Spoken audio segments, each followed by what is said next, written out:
Karl-Heinz, was ist? Du schnarchst. Weckst mich, um mir das zu sagen? Gut, jetzt hast du gesagt, dann kann ich ja weiter schlafen.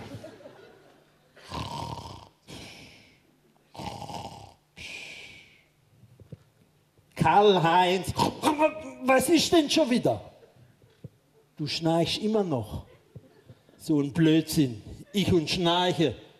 Das bildest du dir bloß ein. Hörst du vielleicht irgendjemand schnarchen? Jetzt nicht, aber vorhin, als du geschlafen hast. Ich kann doch gar nicht schlafen, wenn du mich dauernd aufweckst. Und ich kann nicht schlafen, wenn du schnarchst. Ach, und weil du nicht schlafen kannst, soll ich auch wach sein. Darum geht's doch gar nicht. Also, dann lass mich weiter schlafen.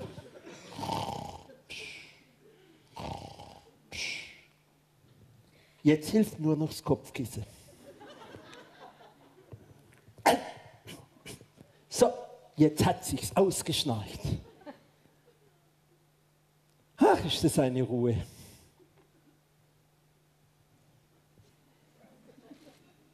Und wenn er jetzt erstickt? Ich nehme das Kopfkissen lieber wieder weg, dann soll er halt weiter schnarchen.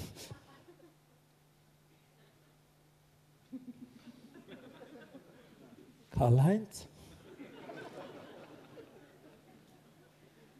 Karl-Heinz! Was ist denn schon wieder?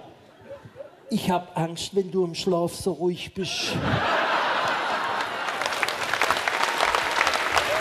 Dankeschön!